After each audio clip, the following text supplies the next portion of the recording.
Okay. One, two, three. Go. Good day, everyone. Um, I would like to welcome you all for listening to this um, to our report from Group 5. We will be tackling about the writings of Rizal, about his novels, particularly the Noli Me Tangere and the El Filibusterismo. So for my group members, I am Gabriel Batilong. Then we have Tia Mariel Arteza, Andre Ruba, Isabella Tito, and Maike Erica Binogo. So, okay. What we'll discuss is about Noli Me Tangere, published in Berlin, then El Filibusterismo, published in Ghent. So, in Noli Me Tangere, it is divided into 11 subtopics. First is the idea of writing a novel on the Philippines, the writing of the Noli, Yola, saver of the Noli, Rizal suspected as French spy, printing of the Noli finished, the title of the novel, the author's dedication, synopsis of the Noli based on truth, missing chapter of the Noli, Elias and Salome, Rizal's friends praise the Noli. Okay. So, the bleak winter of 1886 was memorable in the life of Rizal for two reasons. First, it was painful episode for he was hungry, sick, despondent in a strange city. The second reason was it brought him great joy after enduring so much suffering after Noli Me Tangere came off the press in March 1887. Like the legendary Santa Claus, Dr. Maximo Viola, he is the friend of Rizal from Bulacan, arrived in Berlin at the height of his despondency and loaned him the needed funds to publish the novel. So later on, we will um, give you more infos about Dr. Maximo Viola, who helped Rizal in publishing the Noli Me Tangere.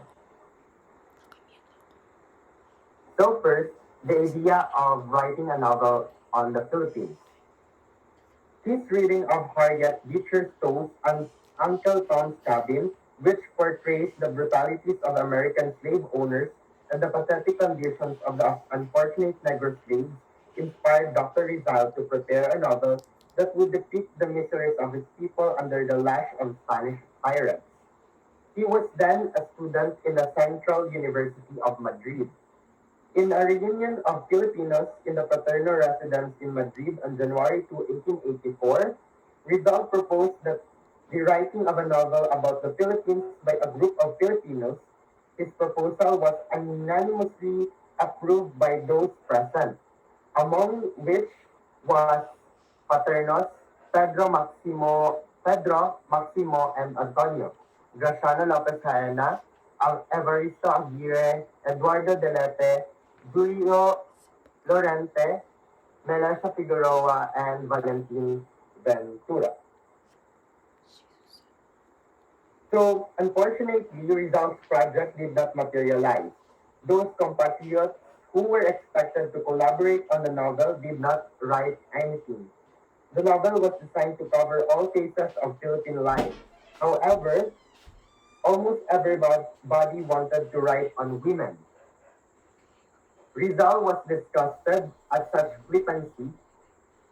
He was more disgusted to see that his companions, instead of working seriously on the novel, wasted their time gambling or flirting with Spanish senoritas. Undaunted by his friends' indifference, he determined to write the novel alone. Next is the writing of the Noli.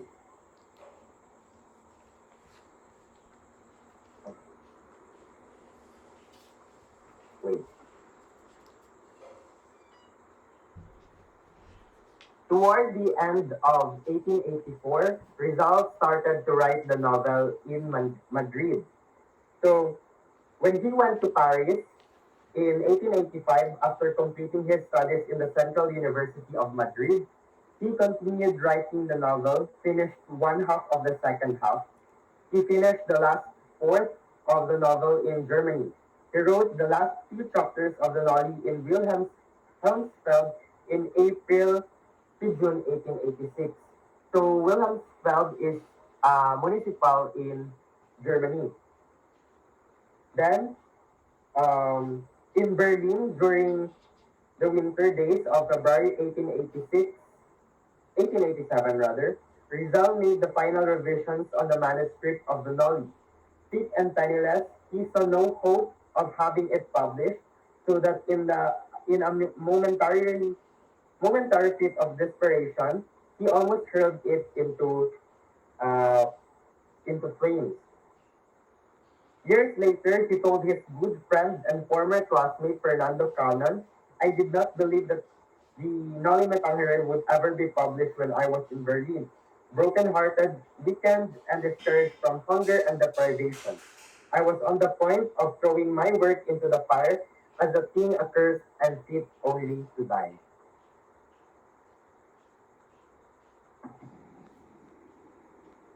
Next is Viola, savior of the Noli. In the midst of his despondency and misery, Rizal received a telegram from Dr. Maximo Viola, who was coming to Berlin.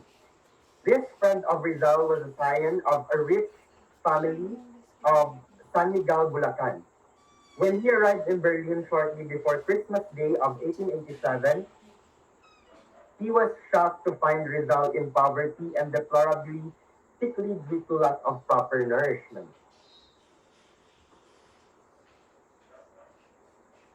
Upon seeing his talented friend's predicament, Viola, being loaded with ample funds, gladly agreed to finance the printing cost of the novel. He also loaned Rizal some cash money for living expenses. Thus, it came to pass that Rizal and Viola happily celebrated the Christmas of 1886 in Berlin with a sumptuous feast. After the Christmas season, Rizal put the finishing touches on his novel. To save printing expenses, he deleted certain passages in his manuscript, including a whole chapter, the Alias and Salome. On February 21, 1887, the Nolly was finally finished and ready for printing. With Viola, the savior of the Nolly, Rizal went to different printing shops in Berlin to survey the cost of printing. After a few days of inquiries, they finally found a printing shop, that is Berliner Buchdruckerei Action Gesellschaft, which charged the lowest rate, that is 300 pesos for 2,000 copies of the novel. Next. So, good evening everyone. So, right now, pag-uusapan natin, Rizal suspected as a French spy. So, during the printing of Nole, in that time is, yung chief of police ng lugar is paid him a visit sa residence ni Rizal. So, when the chief inquired, asked about sa passport ni Rizal is, walang maipakita si Rizal. Rizal was, wala siyang maipakita na passport kasi that time, sa una,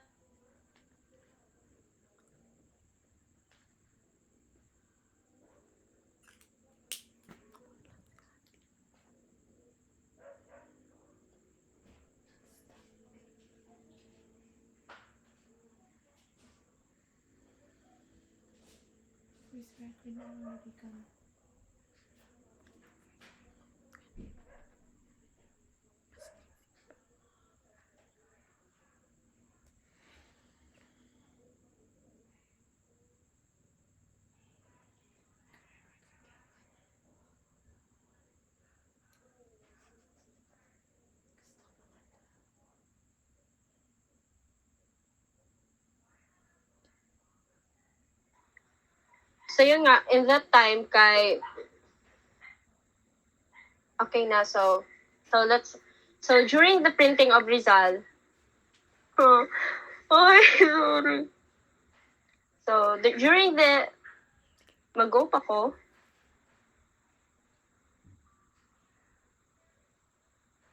Walang tayo. Sige lang ate. Ika-ikat lang siya. So Rizal suspected as a French spy. So during the printing of Nole, the chief of police sa lugar paid him a visit sa residence ni Rizal. So when the police asked about sa passport ni Rizal, is walang maipakita si Rizal na passport, walang maibigay. So because that time during sa ilang panahon is possible na makabiyahe, maka-travel bisag asa kahit walang passport. So, with his friend Viola, Dr. Maximo Viola, so, sinamahan siya na pumunta ng court of Benumar. So, at yung friend nila na nag-promise na sasamahan sila sa matter na yon is hindi nakapunta. So, but it turns out na yung friend nila, yung ambassador is walang authority or power na pwede silang tulungan na makakuha ng passport. So after yun nga, binigyan pala sila ng 4 days ng police na para may maipakita na passport. So when that 4 days na-expired na, deadline na, so walang maipakita si Rizal, so kinausap niya yung police at he apologized na wala siya maipakita at na passport tapos at nag-ask siya kung bakit siya madi-deport. So ang sagot ng police is nga ay nakikita siya kahit sa ang village sa lugar. So kaya nga parang napangalanan siya nga French spy kasi parang nakikita siya sa iba't ibang lugar that time. So next French spy. So Rizal explained himself sa police in German language. So nga isa siya ethnographer. So the ethnographer is yung parang yung nag-observe, pumupunta sa iba't ibang lugar na villages, maliit na lugar at nag-observe sa kanilang mga behavior or lifestyle. So yun nga yung police ay na parang na-impress kung siguro paano magsalita si Rizal or yung mga explanation ni Rizal saya. So kaya pinayagan siya na magstay freely sa Germany. So next. Now, let's dadako naman tayo sa printing of knowledge. Sabi ay parang naulit na yung topic sa kay Gabriel. So yun nga kasi in the midst of poverty, sa paghihirap ni Rizal ng panahon na yun sa Berlin, sa Germany. So ang friend ni Rizal na si Dr. Maximo Viola is bumisita sa kanya. So Dr. Maximo Viola isang kaibigan ni Rizal na taga Bulacan at isa siyang physician at municipal councilor. So si Viola is a supporter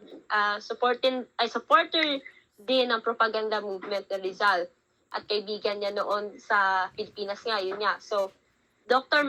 Maximo Viola is nakita niya, he was shocked na makita yung friend niya na yun ang lagay, parang naghihirap niya si Rizal doon. Tapos para makatipid ng money para sa printing sa kanyang novel. So, next slide please. Kanyang novel. So, then, siguro naawa na siya kay Rizal. Naawa siya. So, he agreed, he want to finance the publication of Noli Me Tangere. So, at he also pinahiram niya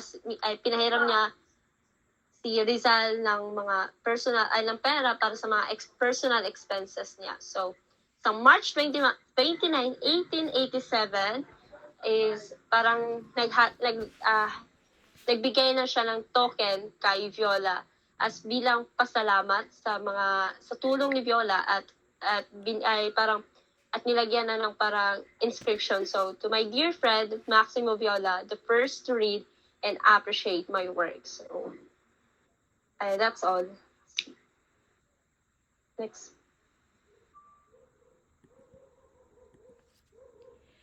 To continue the discussion, let us now discuss about the title of the novel.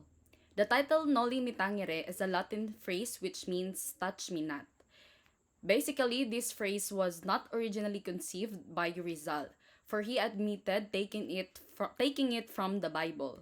We know that Rizal was a devoted Catholic as well as his family, particularly his mother Theodora, and also must have known the Bible. It therefore came as no surprise when we learn that the title of his literary masterpiece, Noli Me Tangere, was derived from the Bible. In citing the biblical source, Rizal made a mistake. When telling when telling Felix Hidalgo that the title of Rizal's novel Noli Me Tangere was taken from the Gospel of Luke, in a letter in French dated March 5, 1887, Rizal made a mistake. The title was really taken from the Gospel of John, chapter 20, verses 13 to 17, and not from the Gospel of Luke. In the said chapter from the Gospel of John, Jesus Jesus has risen from the dead, and his disciples, together with Saint Mary Magdalene, visited the Holy Sepulchre to find out that his remains was not there. And to her, our Lord Jesus Christ just arisen from the dead. Thus, John reports in verse 17, Jesus said unto her, touch me not, for I am not yet ascended to my Father, but to go to my brethren, and said unto them, I ascend unto my Father and your Father, and to my God and your God. Next slide, please. Now let us tackle about the author's dedication.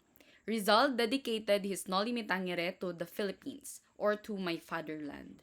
In the novel's dedication, Rizal explains that there was once a type of cancer so terrible that the sufferer could not bear to be touched, and the disease was thus called Noli Me Tangere, or in a Latin term that means touch me not.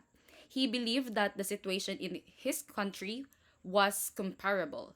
This novel, written by Rizal, is dedicated to his fatherland, and in order to change things for our country, Rizal even had to put aside his own needs and wrote the book to reveal all the Spanish people's misdeeds and to reawaken our senses.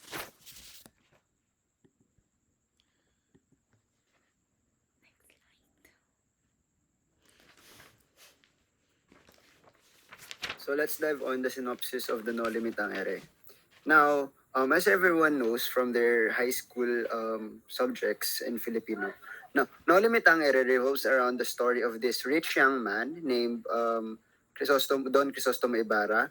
He is a mixed-race man, which means he is a Filipino and at the same time a Spanish, who returned to the Philippines after his 7 years of study in Europe. Now he was delivered there by his father, taking up a degree in Europe. Now, the novel begins at a dinner party.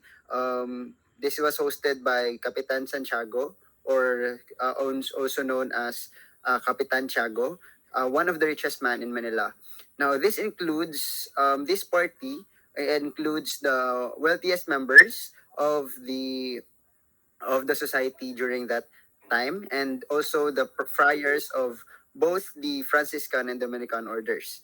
Now arrived Ibarra arrived there as its first stop from going back from Europe. Now there he visits his fiancée Maria Clara, also the daughter of Capitan Tiago. Then, however, that during the party became tensed in a way that when Ibarra arrived, in a way that when Ibarra arrived, Padre Damaso saw him as if Padre Damaso has a big issue against him. Now, Padre Damaso or Father Damaso is a fat Franciscan friar, um, uh, during in the story of Noli Me Tangere, and he became mad at Ibarra's arrival. Now, after that party, after that party, Ibarra went away and tried to wander around his town, and there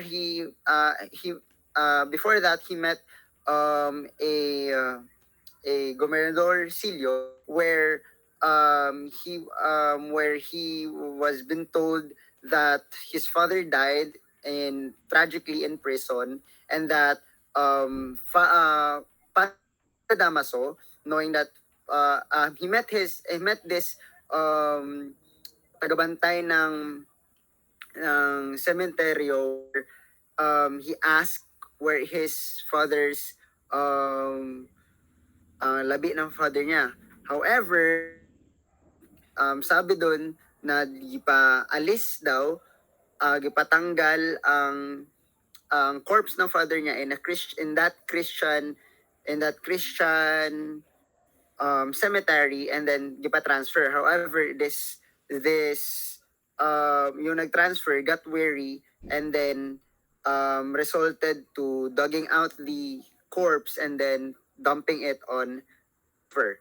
Now, this started the main conflict or the story of the No Limitang era, where Crisostomo Ibarra developed this anger towards Padre Damaso, and thus this created the main reason why he tried to um tried to um re, re, refurbish the society. Now, as the story goes on, Ibarra went to his town and met several people. These people are, for example, the philosopher um, Tasho, or philosopher Tasho. He was been known as is crazy philosopher because no one could understand him, or his ideals were beyond or so early during his time. Then the spineless Governor Nasilio, then Don Filippo Lino. He also met Don Basilio and Don Valentin. There he also met the a progressive teacher of a certain school who somewhat became part of his idea um where um the teacher complained to him about the children losing interest in taking up education or in their studies because of this lack of proper schoolhouse, or lack of proper schoolhouse, and thus the attitude of the friars towards them, or towards the modern methods of teaching during that time was not that good. Now, as Ibarra is trying to adapt to his homeland, he is trying to readapt to his homeland. He tends to look on different perspective. Thus, Ibarra tried to make progressive ideas to make life in his hometown, San Diego, better for the people. Now, as Ibarra's first action, he tried to or aimed to build a school where he gained support from the local government. However, this the religious order, or the friars of both the Franciscan and Dominican order, found this suspicious, and thus they begin to see Ibarra as the threat to their power, and thus also Padre Damaso sees him as a personal rival. Now the story goes on, and it focused on the relationship of Ibarra and Maria Clara, where their love story started back. Ibarra and Maria Clara's story started back when since they were a child. This is No Limitang is a romantic story. Thus, this love that they have started during their childhood, and now is about to be married. However, Padre Namaso, who happens to be Maria Clara's godfather, opposes their marriage. He doesn't want them to be married. Thus, he aimed to separate the two and actually achieved it. How? Padre Damaso arrived uninvited at a dinner party hosted by Ibarra. There, he dishonored the memory of Ibarra's late father, and thus created a co- and thus created a conflict, a heated conflict. Um, Ibarra, being so angry, physically attacked Padre Damaso while holding a knife and threatening to kill him. During this time, we take note that the friars or the padres or the fathers, they were the most respected in the society, no matter how brutal they are and how arrogant they are. Thus, people will tend to side with them always. Now, Maria Clara tried to stop Ibarra during that scenario. However, the act was already happened, and thus people saw Ibarra trying to kill Padre Damaso, and as a result, Ibarra was excommunicated as a punishment, and thus this the tragedy upon the couple's engagement has been annulled. Now, during Ibarra's punishment, the Capitan General, or this case during that time was the king's representative in the Philippines, intervened on behalf of Ibarra. He tried to save Ibarra in this matter. This resulted to Padre Damaso's and his colleagues Padre Salvi's dissatisfaction. Now, as I've said earlier, Padre Damaso saw Ibarra as a threat to the religious order, and thus also his colleague Padre Salvi. Now, this they see this respect of the Capitan General to Crisostomo Ibarra a threat to their power. Now the story went on, and thus during this punishment, Ibarra befriends Elias. Elias is the one he saved during that time at a party where Elias was almost been eaten by a crocodile. Now, where Ibarra swam and killed the crocodile and saved Elias. Now, Elias happened to be involved in this subversive group or planning an uprising or a rebellion. Now, Elias helped Ibarra escape as Elias is knowledgeable of the town's underground where the perfect area where a perfect place or a perfect strategy for Ibarra's escape. That is why Elias helped him wander, not wander, um, um, both the river and then helped Ibarra escape. During the Ibarra's escape, syempre, he bids farewell to his love, Maria Clara, and thus after that goodbye, Elias and Ibarra paddled the Pasig River toward Laguna de Bay, and then there was a conflict between them and the Guardia Civil. During this time, as Elias and Ibarra is paddling towards Laguna de Bay, there is a boat where in the boat there is the Guardia Civil. So in order to save Ibarra, Elias sacrificed himself. He swam away to distract that boat, and suddenly he got shot, and thus this tragedy of Elias saved Ibarra in a way where Ibarra got shot, and there on the shore he met Basilio. In the shore he met Basilio and said his last. Basilio, the son of Sisa, the brother of Crispin, and thus he said his last will and breath. Now, this death helped Ibarra's escape. Now, Ibarra's life turned upside down, and by the same forces who killed his father. And thus, as the novel ends, the progress towards which Ibarra's wanted, or the progress that he wanted to for his society or for his town, San Diego, has been put on hold, and thus continued on the story of the El Fili. Now, what happened to Padre Damaso is that Padre Damaso suffered defeat at some point because Maria Clara has a big secret against him, and thus this secret could that destroyed his reputation. So at the end, Ibarra's life went astray. Then Maria Clara went to the convento or became a nun, and Padre Damaso forced to move out San Diego, and the rest will be tackled purely next time. Now, the No Limit Ang Ere based on truth. Now, No Limit Ang Ere is a true story of the Philippine conditions during the Spanish rule. So, Rizal's idea created this wonderful novel and somehow correlates to what is happening during his time.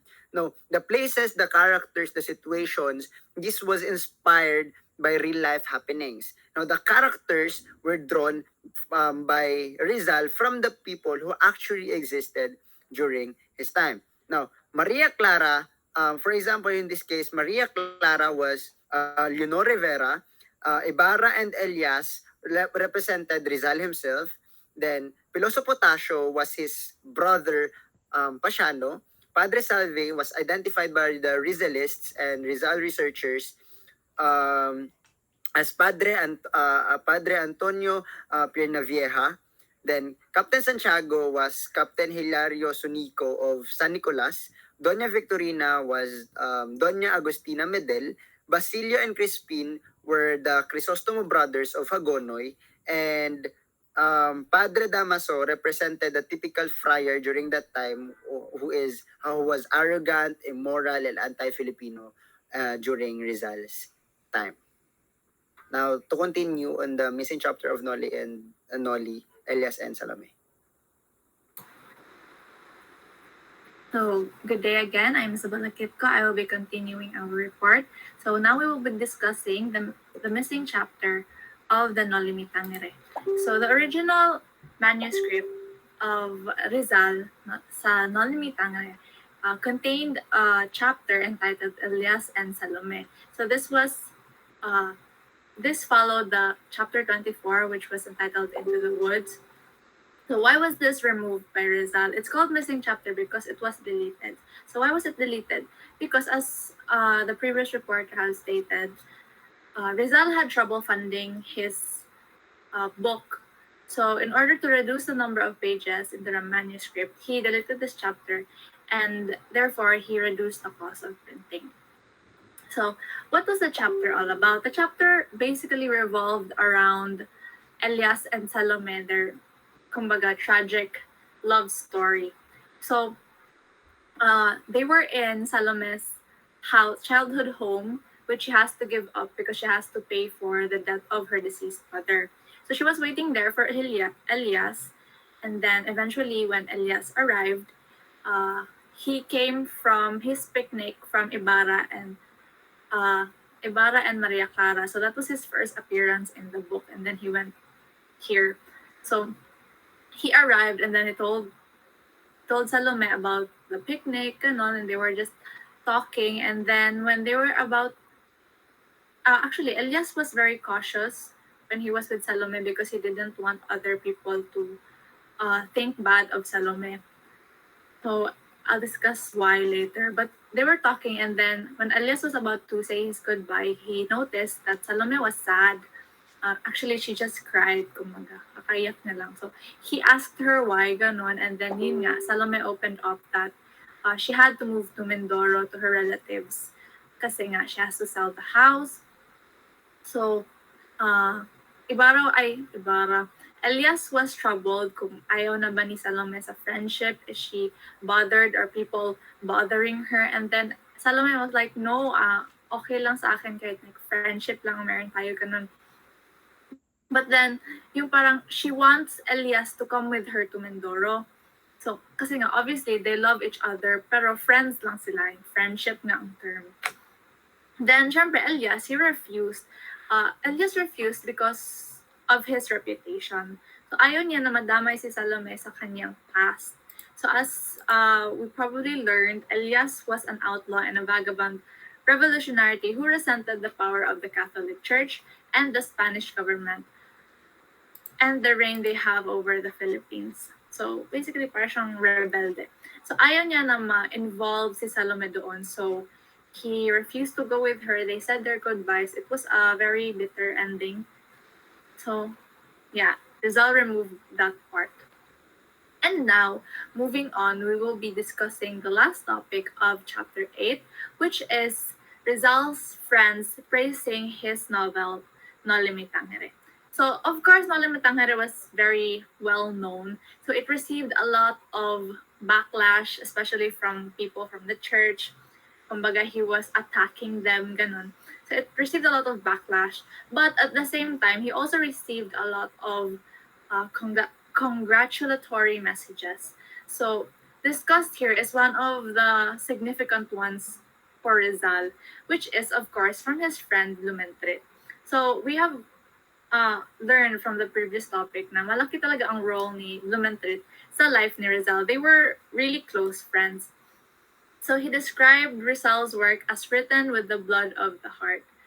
Kumbaga, galing talaga sa puso, ganun.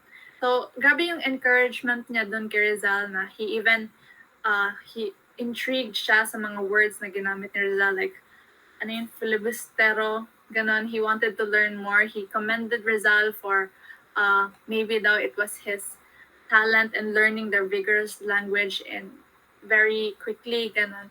So it was really a great encouragement for Rizal.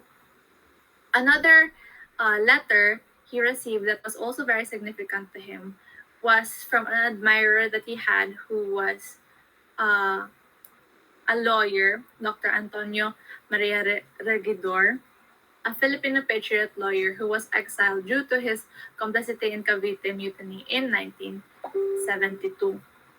So basically, malaki din ang contribution ng lawyer na to sa atin ngayon, and he really admired Rizal's work, saying na kumbaga, predict niya na that the glory Rizal will receive from the impact of his novel, saying this novel will be a masterpiece that every Filipino patriot will read. So, obviously, until now, so that what he said came true. Until now, we all still read Noli Me Tangere, we all still study it, and especially yung mga Filipino patriot, very strong sila on Rizal's work. So, ayun, these two letters are, kumbaga, the most significant kay Rizal during uh, the c- flow of congratulatory messages. And that ends our report for chapter 8. We will now be moving on to our next report, chapter 9, which is the El Filibusterismo, published in Ghent, 1891, starting with our first reporter, Gabriel Batila.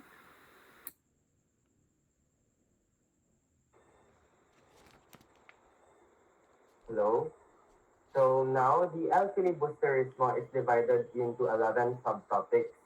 So first is the privations in Ghent, then the printing of El Filibusterismo, Ventura, Savior of the Fili comes of the press, dedicated to Gomburza, the manuscript and the book, inscription on title page, synopsis of El Filibusterismo, Nolly and Fili compared, Rizal's unfinished third novel, and Rizal's other unfinished novel.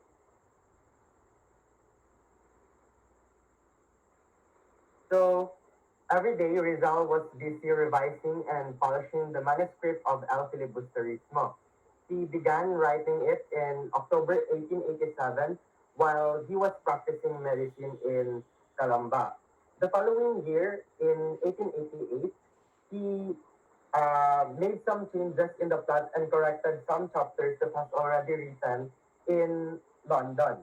He wrote more chapters in Paris and Madrid and finished the manuscript in Biarritz. It is a city in France in March 29, 1891.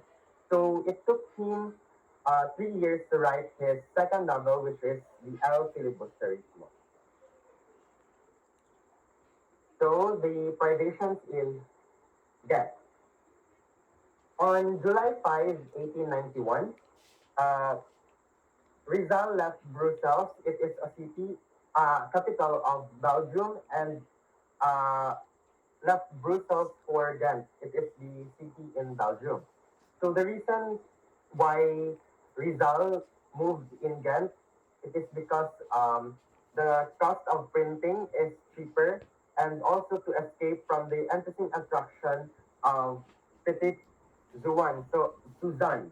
So I researched about who is Petit Suzanne, and know I discovered that Petit Suzanne is one of his ex-girlfriends. So in Ghent, he met two compatriots like kababayan. First, si Jose Alejandro from Pampanga and Adilberto Evangelista from Manila. They both study engineering in University of Ghent. Then Jose Rizal lived with Jose Alejandro and he was his roommate in a cheap boarding house. There was their life was a very frugal life, subsisting on the barest necessities. So economize further, they prepared their own daily breakfast in their room.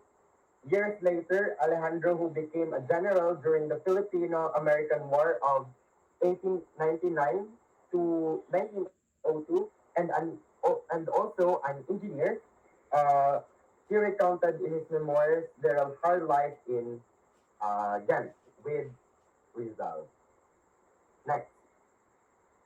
So, next is the printing of El Filibusterismo. So, shortly after his arrival in Ghent, Rizal searched for a printing shop that could give him the lowest quotation or um, could at least um, parang cheaper para makasave siya ng funds niya. Kasi, Rizal is having a hard time living abroad because ang funds niya is very limited. So, he did find a publisher, which is F. Mayer Van Loo Press, number 66, Van Deren Street. So, um, Rizal pawned his jewels to pay down payment and partial uh, partial payments during the printing of the novel. Meanwhile, as the printing was going on, Rizal became desperate because his funds were running low and the money he expected from his friends did not uh, arrive. He had received some money from Basa and 200 pesos from Rodriguez Arias for the copies of Morgan Successors sold in uh, Manila. But of course, obviously, these funds is not enough to support his printing expense for his novels because it's still too short. So on August 6, the printing had to be suspended as result feared kasi wala na siyang ikakabayad kasi wala na siyang funds na natira para sa kanyang novel. So, on this day, um, yeah, on this day, he, uh, in August 6, 1891, he had written a letter to Basa in Hong Kong, and he said that as you will see in the enclosed clipping, the printing of the second part is advanced, and I am now on page 112 kasi nag-wrote na siya ng letters kay Basa kasi wala na siyang funds niya para sa printing kaya nag-ask siya ng help to support him. But in the next topic, I will be discussing about sino ang number one na nag-help kay Rizal upang suportahan ang pag-publish ng El Filibusterismo. Next is Ventura, Savior of the Philly.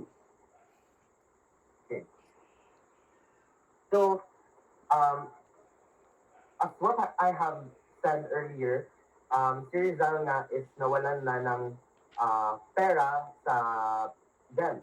So, wala na siyang, mura siya, nawalan siya og pag-asa and almost na niya na ilabay ang iyaha ang manuscript sa El Filibusterismo um, sa kalayo. Same as well sa Noli Me Tangere kay kung tayo po sa Noli Me Tangere, he almost throwed it also sa flames. Then, um,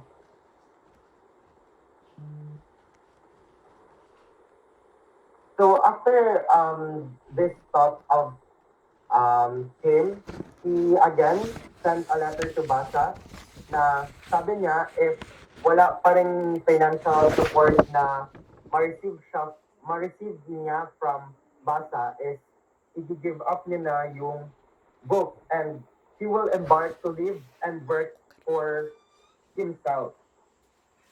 So when everything seemed lost, he a help came from unexpected source. And mauna niya ang time na pagsulod ni Valentin Ventura in Paris and also Valentin Ventura the uh, discovered Rizal's difficult situation. And because of this, mura siya naluoy and he sent him support or financial support for the necessary funds for the printing of El Filibusterismo. So, kaya sa tulong ni Ventura, ni Valentin Ventura is napatuloy ang pag-print ng El Filibusterismo. So now let us proceed to the next topic.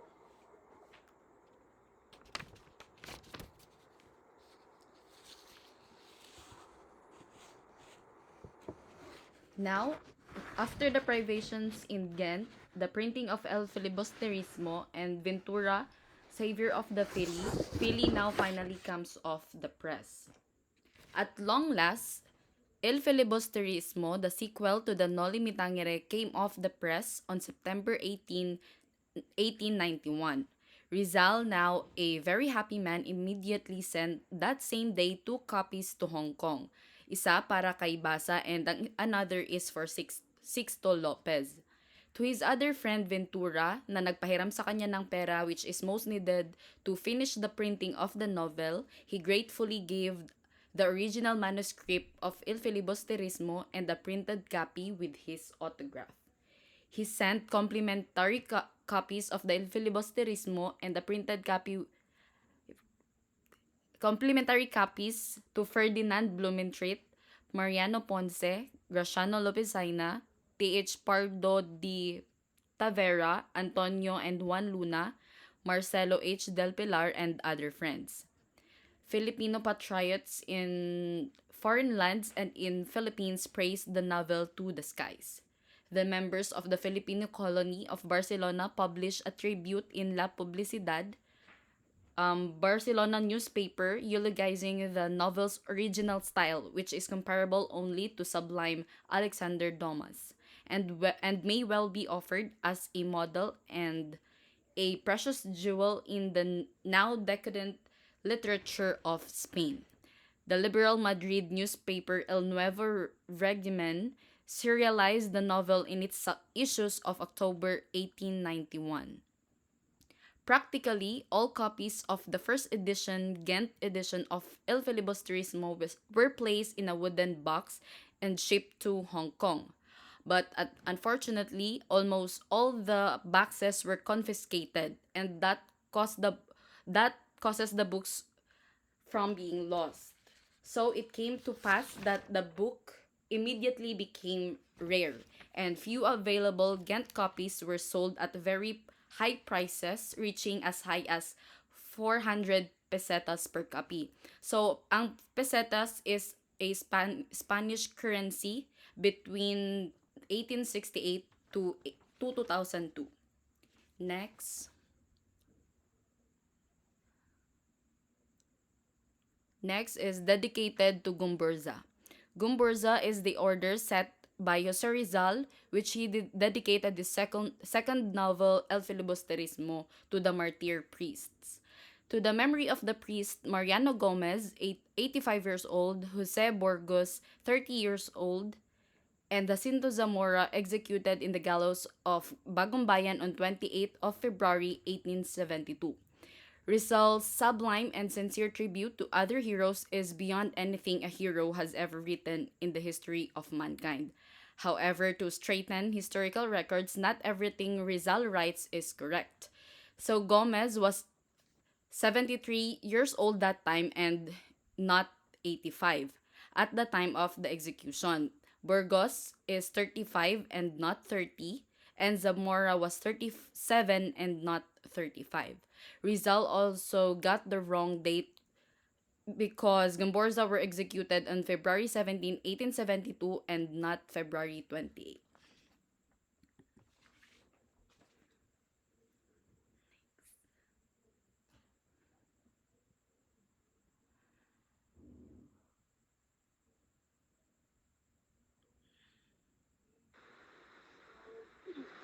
Punta naman tayo sa manuscript and the book. Yun nga, March 29, he finished the manuscript. So, natapos na yung manuscript ng Elfini. Tapos at September 1891 is lumabas na sa press. So, marami na, ay, parang alam na ng mga tao yung about ng Elfini. So, after that, Rizal sent two copies right away sa Hong Kong para sa kaibigan niyang Gaza and the other friend na si Lopez. At yun nga, si Rizal ay binigay niya ang original manuscript sa kaibigan niya. Kaibigan niya si Valentin Ventura. Original manuscript and a printed copy with the autograph din. Binigay niya kay Valentin Ventura. So,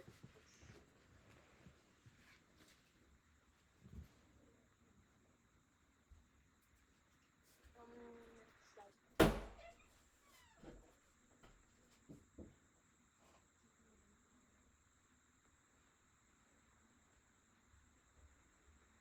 Next slide.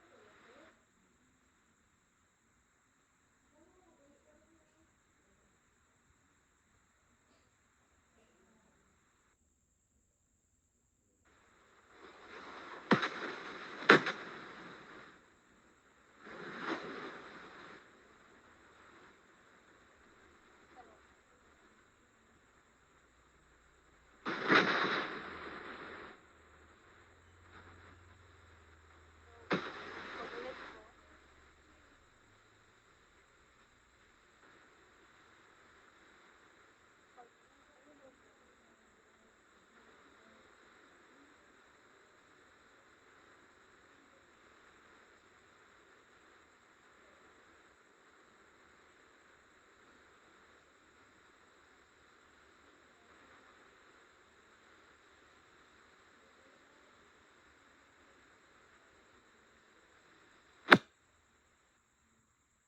So, the original, kaya nga binigay kay Ventura yung original copy ng manuscript at printed copies din na kasama ang autograph ni Rizal kay Ventura. So, ngayon, sa sa time natin, ang original, so the original copy na manuscript ng book ni Rizal na El Fili is ang handwriting na copy is nakapreserve sa Filipiniana Division of Bureau of the Public Library sa Manila. At parang na-acquire nila to kay Ventura for 10,000 pesos that time.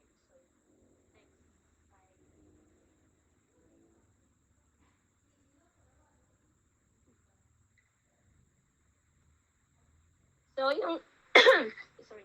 Yung title page naman, the title page of El Fili contains the inscription written by his friend Plumentry.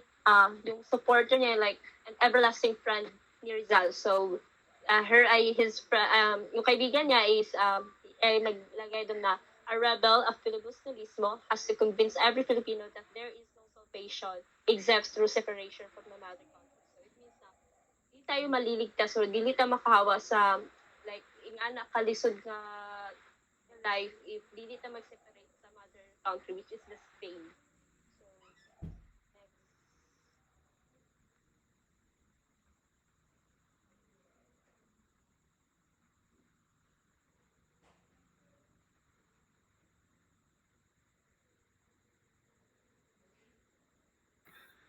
next. to proceed now, I will discuss the synopsis of El Filibusterismo. Now, the novel of El Filibusterismo, this is a sequel to Noli.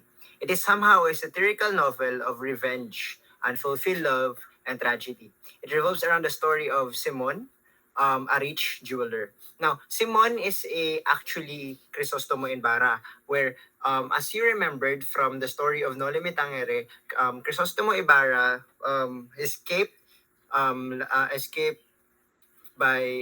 escape from Manila through Laguna de Bay, and now um, who was thought by everyone to be dead and killed by the Guardia Civil at Laguna de Bay. However, after his escape, he fled to Cuba. He became wealthy and made many connections with influential Spanish officials and the governor generals. Now, many of the characters of the Noli Me Tangere reappeared in the story of El Filibusterismo. This includes Father Salvi, Maria Clara, Captain Tiago, Doña Victorina, and Don Tiburcio. Now, in this novel, Simon is eager to take revenge against Father Salvi and the Spanish colonial state. In this case, as you have remembered how tragic Ibarra's life, where he was excommunicated and um, in his town, and thus his father died, and his friend Elias was killed brutally, and thus this resulted to and Maria Clara was forced to be incumbent or became a nun. His love, the love of his life. This forced Simon, back then Ibarra, eager to take revenge against these Spanish threats. Now, he hopes to save Maria Clara from her suffocating life in the as a nun in the convents, and thus he also wants to save the islands from the tyranny of Spain. Now, Simon, who is now in confidant or an advisor of the Governor General, um, he wants to create a plot where he wants to create a plot where Filipinos would force, where the Spanish government will force the Filipinos to create a revolution. Now, Simon in this case is trying to advise the Governor General to to make decisions or actions in a manner that it will make the state more oppressive and thus will force the people to uprise or revolt. Simon conspired with the schoolmaster and Quiroga. Quiroga is a Chinese merchant. Now, Quiroga helped him in this planning. Quiroga helped him in the terrorist attacks where they smuggled arms and etc. by his help. And Simon became the provocateur of the revolution on the grand scale. One of Simon's recruits is Basilio. As you have remembered, Basilio is the son of Sisa, the brother of Crispin who died in the hands of Padre Salvi. He is now a young man who had given a privilege by Capitan Tiago. As you have remembered, Capitan Tiago was the father of Maria Clara. He had a chance to study in Manila in the degree of medicine. Now, as a student who is close to that degree or having that degree in medicine, he is pledged to Julie. Julie, this is the beautiful daughter of a new character, Cabesang Tales, a prosperous farmer whose land is taken away from him by the friars. This land was taken away from him unjust and thus forced Cabesan Tales to become a murderer of his oppressors, and he also became a bandit and becomes the scourge of the countryside. Now Simon's next slide please. Now Simon's path of armed revolutions, this was led by the university students. This includes Isagani, Pilaes, and Macaraig. Now, these students push for the founding of an academy that is devoted into teaching Castilian. As you have remembered back then, during their times, those educated people most likely knew Castilian or Spanish in this manner. And this is in line with the decree of the Madrid to teach Filipinos Castilian. However, this idea is opposed to friars' desire, friars' wants, or the reform. They managed to co-opt the plan. Now, the students are then accused of being behind the call for rebellion against the state. Now, most people side with the friars. As we have remembered, friars were the most respected, even though they were the most arrogant and anti-Filipino. So in this case, the people are, or the observers in this case, side with the friars in this whole conflict, which resulted in the confinement of those student leaders. This includes Basilio. Basilio was included even though he was not involved in this conspiracy. Now, it also resulted in the breakup of Isagani and Polita Gomez, who then Polita Gomez agreed then to marry the wealthy Pilaes, which in a tragic romantic story, the mother, who is the main antagonist, have the pleasure, had the pleasure, and who had been in favor of Pilaes all along. Now, on the other side of the story, Capitan Tiago's story is somewhat tragic in this manner. He became addicted to opium and became an addict and died of drug overdose. Now later on, the wealth of Capitan Tiago was supposed to be transferred to Basilio. However, Basilio got almost nothing, and in this case, the injustice can also is also noticeable. Now later on in the story, the students who have been confined were incarcerated and were released except for Basilio. Now, the story went on when Julie then approached Father Camora to release Basilio. However, this friar attempted to rape her. This resulted to Julie committing suicide. Excuse for the word. Basilio no, this resulted for Julie, excuse for the word, committed suicide, and thus, instead of living a life in this story where yun yan napagsamantalahan siya. Now, Basilio was then released from prison and uh, knowing the death of his love, Julie, and his prospects, this urged him to become more revolting and became the major actor in most of Simon's plan. Now, then the story went on in this lavish wedding celebration held at the former residence of Capitan Tiago, now owned by Don Timoteo Pilaes, the bride's groom father. Now, Simon, in this story, Simon has planted a mine in the residence. How? Where it will blow up once the fancy lamp. This Simon gave a gift, which is a fancy lamp, and this is a parang parang hidden Trojan horse, or this is a bomb in a way, na where if the wick has been lit, magputok lang siya. This will supposedly result in the assassination of the social and political elite gathered during that feast, because the feast, as again and again, a wealthy feast includes wealthiest people of Manila. Now, um, and this should be, or supposed to be, become a signal for an armed uprising or revolution. However, it was stopped by one of the student leaders, Isagani, after knowing the information from Basilio. Why? Because Isagani is in love with Isagani was in love with Polita Gomez in this manner, and this, yes, he doesn't want her to be dead. Now, Isagani rushes to the house.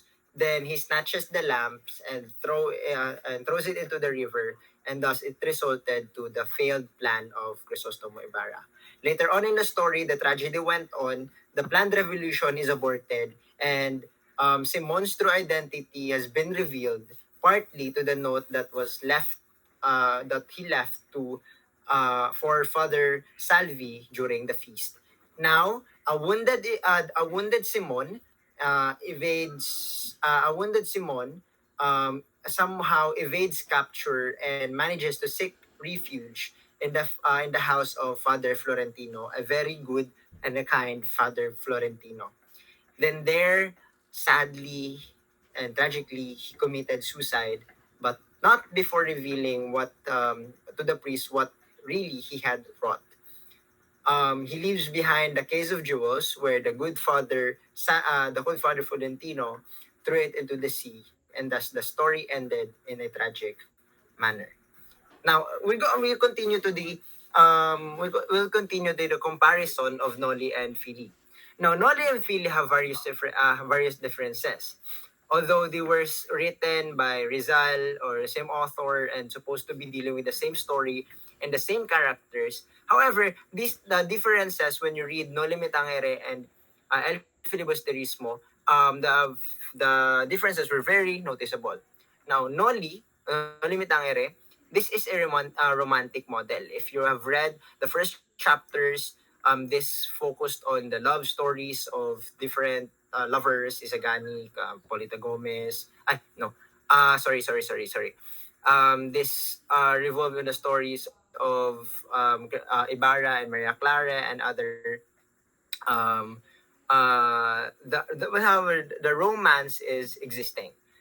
This is Noli is a romantic novel, a work of the heart, a book of feeling. It has a freshness, color, humor, lightness, and wit.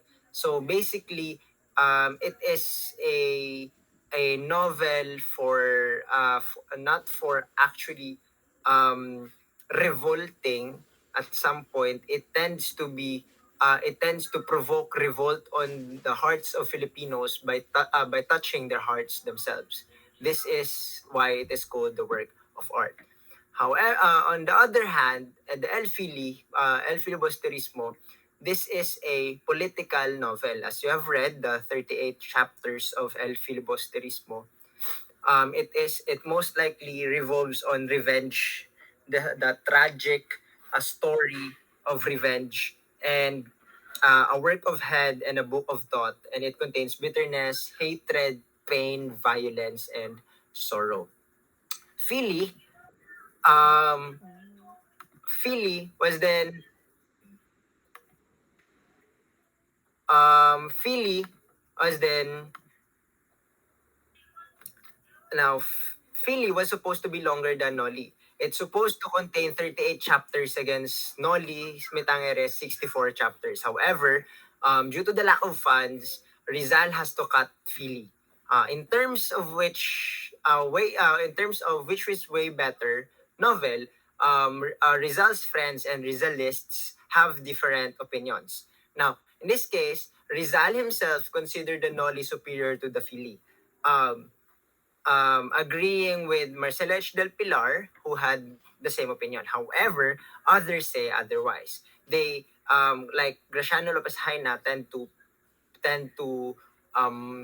believe that El Filibusterismo is way better than Noli Me Tangere. Now, this issue of the superior novel was purely academic.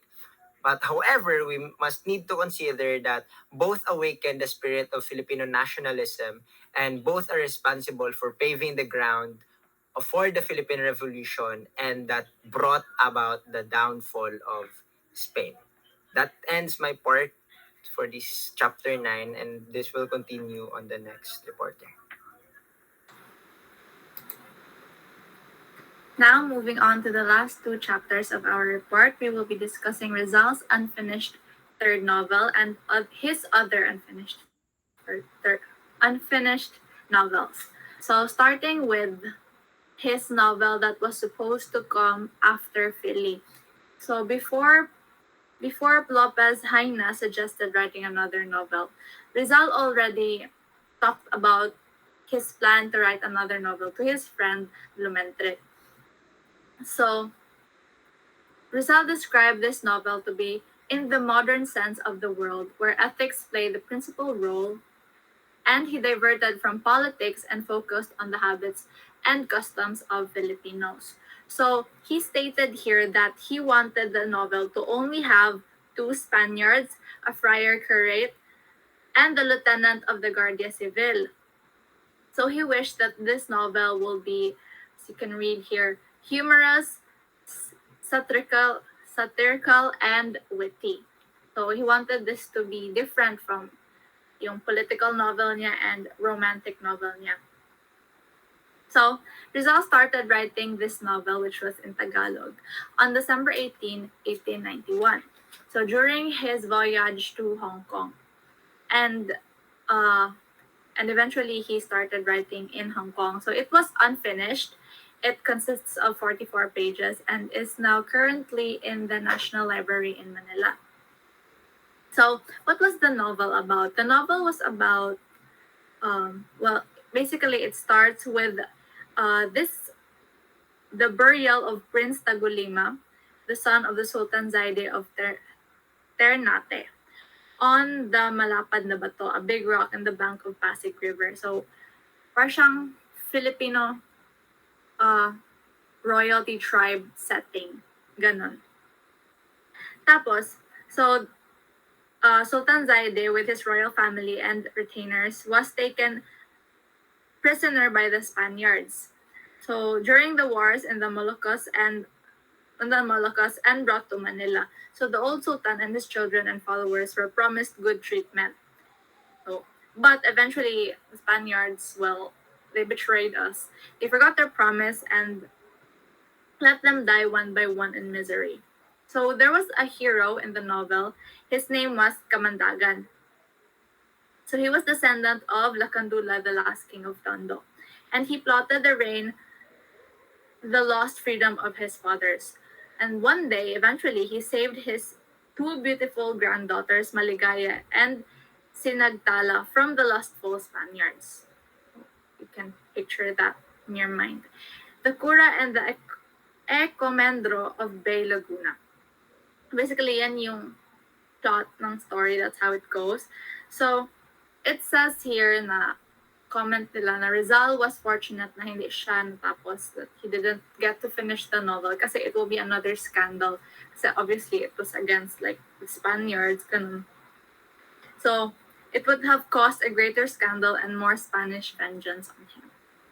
So moving on, Rizal, aside from this, Rizal also had other unfinished novels. So here in our record, there are about, I believe,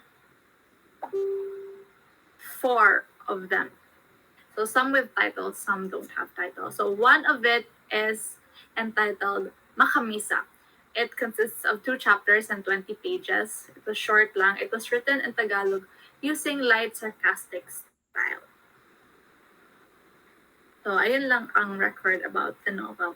So another one we have is entitled Dapitan. So this one naman was written in ironic Spanish and it only consists of 8 pages. So he wrote this during his exile in, well, Dapitan. So Dapitan yung title, Dapitan, nasa Dapitan din siya when he was writing it. Anyway, third novel in record that was unfinished by Rizal was a novel in Spanish about the life of Pili in the town of Laguna. So it had 147 pages, but it did not have a title. So in this unfinished novel, there were characters named Padre Agaton, a Spanish friar, Captain Panchong, and Capitana Barang, Cecilia and their pretty daughter, Isagani, lover of Cecilia, and Captain Crispin, and then political rival of Panchong, and then Dr. Lopez, a freethinker.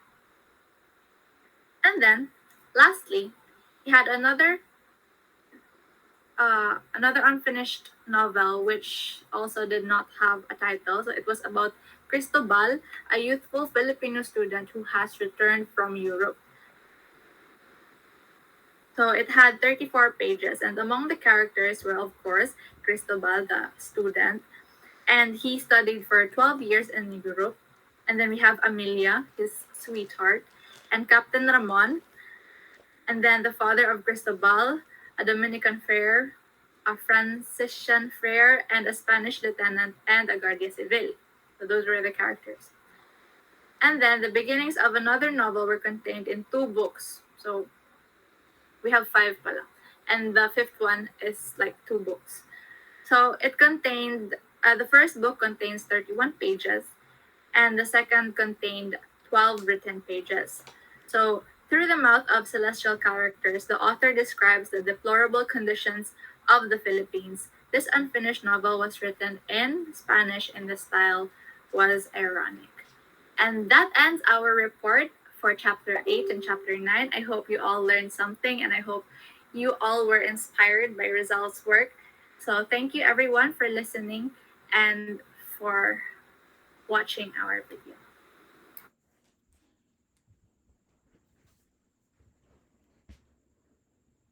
Thank you, people. Bye-bye. Okay na siya.